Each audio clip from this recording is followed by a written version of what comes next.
really want to tell you about this new way to be more environmentally friendly, reduce your carbon footprint and hopefully reduce your energy bills at the same time, because Moulton College have taken delivery of a brand new piece of equipment that could do that and change the way that we heat our homes in the future. Tom's live at Moulton College now. Morning, Tom. Hi, Joe. They're calling this the heating of the future, and what better way of heating your home than to use the energy that's absorbed from the air around you? It's all down to this new bit of kit called an air source heat pump. Now, frankly, that could be German for all that I understand it. It's a new piece of equipment here. It's being used to train new plumbers, and plumbers already deployed around the county. Neil Dellar's head of construction at Moulton College. Neil, good morning. Good morning, Moulton College. How does an air source heat pump work?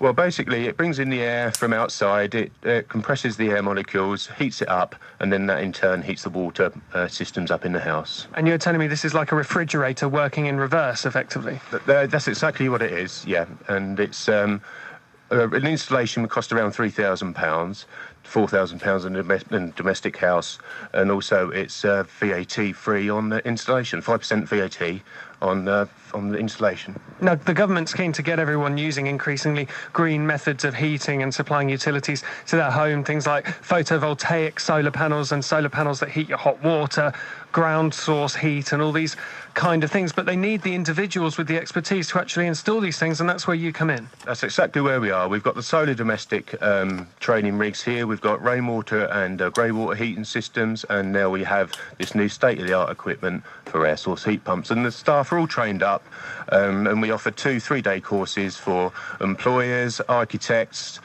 suppliers, and anybody who really needs to get an update on anything on the green technologies. Are we reaching a tipping point, do you think, where people who've previously thought, well, it would be nice to have solar panels, but they're expensive, they're a bit of a luxury, are paying so much for their traditional gas, electricity, that they're starting to think about it more as something that they will do as opposed to something they might do in the future? Well, there's 2 systems of thought there. Existing buildings, you'd have an initial cost of putting them in, but new buildings now, with the government targets, they're actually installing them in. So what we now need is the plumbers and service engineers fully trained, up to speed on these technologies, so they can maintain and install these equipment. And Moulton College are the lead in the county for this. Neil, I appreciate your time. I'm sorry we're a bit short. Neil Dellar there, thank you very much. Head of construction at Moulton College. Joe, they're really leading the way in Northamptonshire and in the region on training people on installing this kit. OK, Tom, thank you very much at Moulton College about this kind of reverse refrigerator which could transform the way that we heat our homes.